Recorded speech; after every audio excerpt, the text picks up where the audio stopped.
Hello friends, आप सभी का हमारे यूट्यूब चैनल में हार्दिक स्वागत है। हमने पिछले वीडियो में पढ़ा था विद्युत आवेशन, आवेशन के प्रकार। आवेशन 3 प्रकार के होते थे, हमने देखा था। अब यहाँ पर हम पढ़ेंगे अगला जो हमारा टॉपिक है वो है कूलाम का नियम। क्या पढ़ेंगे? कूलाम का नियम।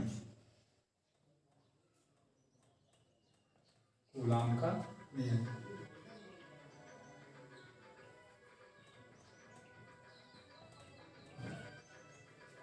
कूलाम का नियम ये है, कूलाम ने क्या बताया है।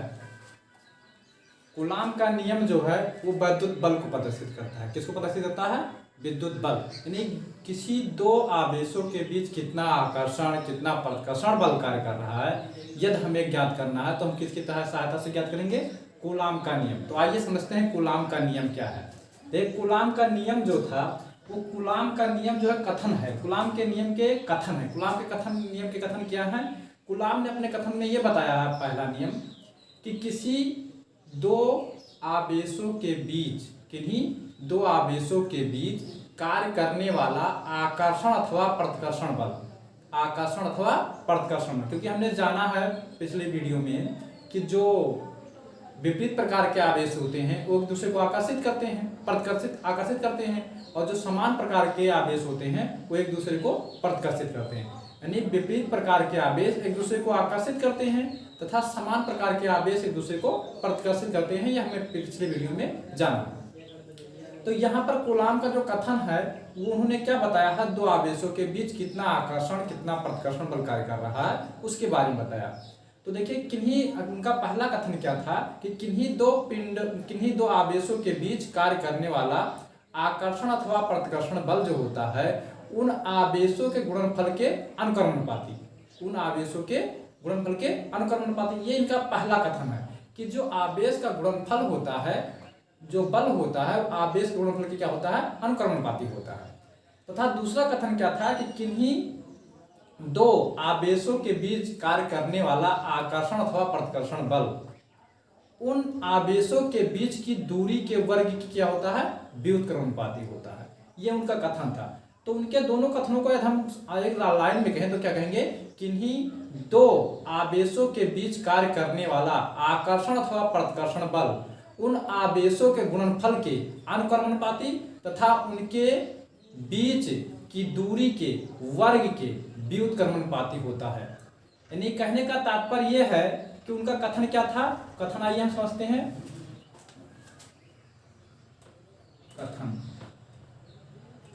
कथन क्या था? किन्हीं दो आवेशों के बीच कार्य करने वाला आकर्षण अथवा प्रतिकर्षण बल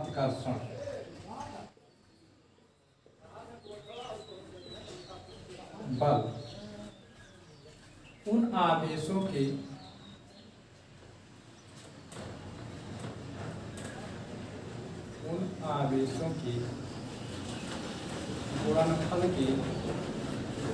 के गुणनफल के अनुक्रमानुपाती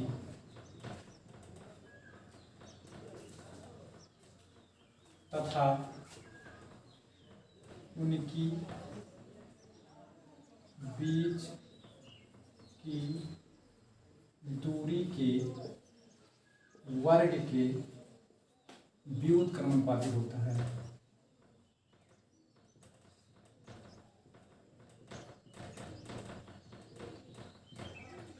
कूलाम ने अपने नियम में क्या कथन कहा? किन्हीं दो आवेशों के बीच कार्य करने वाला आकर्षण अथवा प्रतिकर्षण बल उन आवेशों के गुणनफल के अनुक्रमानुपाती तथा उनकी बीच की दूरी के वर्ग के व्युत्क्रमानुपाती होता है। तो देखिए, इन्हीं दोनों कथनों से हम कूलाम के नियम को सत्यापित करेंगे। देखिए क्या है, मान लेते हैं दो पिंड हैं, एक पर Q आवेश लग रहा है, Q1 आवेश, और एक पर क्या लग रहा है? Q2 आवेश लग रहा है। माना दो पिंड हैं जिन पर Q1 आवेश है और एक पर क्या है? Q2। ये आपका ये बिंदु है, ये आपका B बिंदु है। इनके बीच की दूरी मान लेते हैं वो क्या है? R है। इनके बीच की दूरी क्या है? R है।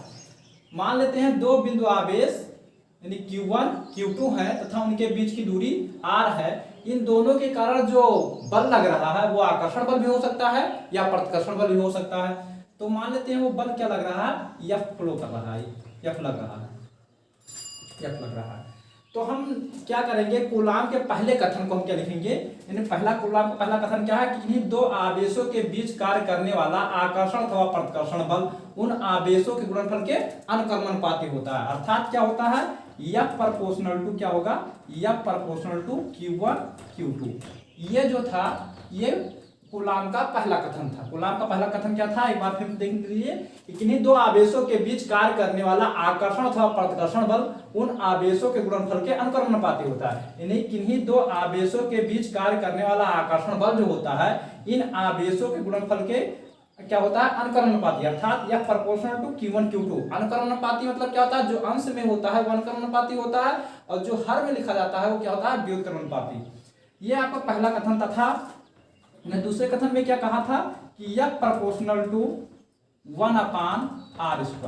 इन्होंने ये बताया था कि किन्हीं दो आवेशों के बीच कार्य करने वाला आकर्षण अथवा प्रतिकर्षण बल उन आवेशों के बीच की दूरी, यानी बीच की दूरी के वर्ग की क्या होता है, व्युत्क्रम बल। वही अर्थात क्या हुआ, यह प्रोपोर्शनल टू 1/r²। यानी किन्हीं दो आवेशों के बीच कार्य करने वाला आकर्षण अथवा प्रतिकर्षण बल उन आवेशों के बीच की दूरी के वर्ग के अनुक्रमणपाती होता है। किस, व्युत्क्रमणपाती होता है। क्या होता है, व्युत्क्रमणपाती होता है। इसका मतलब क्या है, अपान में लिखा गया है। ये क्या हो जाएगा आपका दूसरा हो जाएगा, समीकरण नंबर 2। अब इन दोनों कथनों को अगर हम मिला दें, यानी क्या करेंगे, दोनों नियमों को मिला देकर, दोनों कथनों को मिलाने पर, जब हम दोनों कथनों को मिला देंगे तो जो हमारा निष्कर्ष आएगा वो क्या आएगा, या प्रोपोर्शनल टू Q1 Q2/r² आ जाएगा। क्या जाएगा, r² आ जाएगा। अब यहां से हमारा जो प्रोपोर्शनल टू का चिन्ह हम हटाएंगे तो क्या जाएगा, F इक्वल टू क्या जाएगा, यहां से आ जाएगा आपका K, क्या जाएगा, क्या जाएगा Q1 Q2/, क्या जाएगा r²। ये जो है निर्वात या वायु के लिए ही एक नियम आपका, अभी हम लिमिटेशन बताएंगे कि कूलाम का नियम वास्तव में हर जगह फॉलो नहीं होता, उसके बारे में बताएंगे। तो क्या होगा, यह प्रोपोर्शनल टू क्या जाएगा, यह बराबर क्या है, K Q1 Q2/r²। अब देखिए सीजीएस पद्धति में क्या था, सीजीएस पद्धति में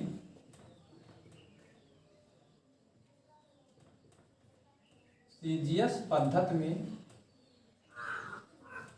पद्धति में कूलाम ने के का मान 1 रखा था। कितना रखा था सीजीएस पद्धति में, सीजीएस पद्धति में कूलाम ने के का मान कितना रखा था, के बराबर 1 मान लिया था। कूलाम ने जो था सीजीएस पद्धति में के बराबर 1 मान लिया था। तब क्या हो जाएगा, यह प्रोपोर्शनल टू क्या जाएगा, यह प्रोपोर्शनल यह बराबर क्या जाएगा, Q1 Q2/, क्या जाएगा r²। ये किसके लिए है फार्मूला, ये सीजीएस पद्धति के लिए है। इसका मात्रक क्या आएगा, जो बल का मात्रक आएगा क्या आएगा, डायन आएगा। क्या आएगा, डायन आपका आ जाएगा, ये आ जाएगा। अब क्या होगा, एमकेएस पद्धति के लिए नहीं, एसआई प्रणाली के लिए, एसआई पद्धति के लिए उन्होंने क्या किया था, K इक्वल टू क्या लिया था, 1/4πε0, K इक्वल टू 1/4πε0। इसकी जो वैल्यू होती है 9 × 10⁻9 × 10 के घात 9 होता है। ये किस पर होता है, यानी क्या इसको लिखेंगे, कूलाम न्यूटन मीटर स्क्वायर पर कूलाम, ये होता है। यानी एसआई प्रणाली के इक्वल टू क्या होता है, 1/4πε0 इक्वल टू 9 × 10 के घात कितना होता है, 9 न्यूटन मीटर स्क्वायर पर कूलाम स्क्वायर। अब देखिए इस वैल्यू को हम रखेंगे इसमें ये समीकरण हम 3 मान लेते हैं। जब इसमें हम रखेंगे समीकरण 3 में तो आपका क्या जाएगा, F बराबर क्या जाएगा, 1/4πε0 इंटू Q1 Q2/, क्या जाएगा r²।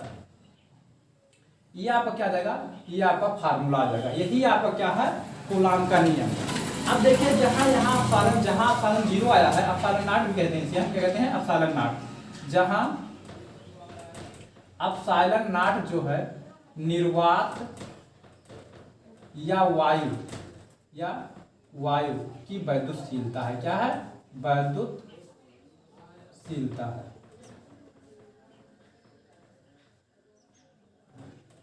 एप्सिलॉन नॉट जो है निर्वात या वायु की क्या है, वैद्युतशीलता है। तो ये आपका क्या था, कूलाम का नियम। देखिए यहाँ पर जो है, अब ये जो अभी हमने डेरिवेशन किया है, एप्सिलॉन 0 रहेगा, एप्सिलॉन नॉट रहेगा, तो किसके लिए है, निर्वात या वायु की वैद्युतशीलता है। अगर किसी अन्य माध्यम के लिए है, किसी अन्य माध्यम के लिए अगर कहा जाए, किसी अन्य माध्यम के लिए अगर कहा जाए,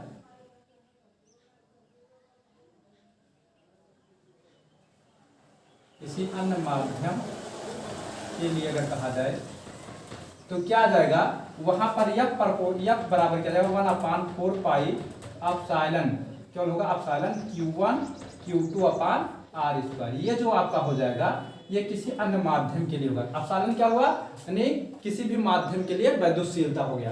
तो ये आपका क्या था, कूलाम का नियम था। कूलाम का नियम क्या होता है, F बराबर 1/4 पाई एप्सिलॉन 0 Q1 Q2 अपान R स्क्वायर। या आप इसे लैंग्वेज में क्या कह सकते हैं, जो हमने अभी लिखा है कि किन्हीं दो पिंडों के, किन्हीं दो आवेशों के बीच कार्य करने वाला आकर्षण अथवा प्रतिकर्षण बल उन आवेशों के गुणनफल के अनुक्रमानुपाती तथा उनके बीच की दूरी के वर्ग के व्युत्क्रमानुपाती होता है। तो ये आपका था, मतलब क्या, वैद्युत बल, या क्या है यहाँ पर, विद्युत बल आवेशों के द्वारा लगने वाला क्या है, आकर्षण अथवा प्रतिकर्षण बल ही तो है।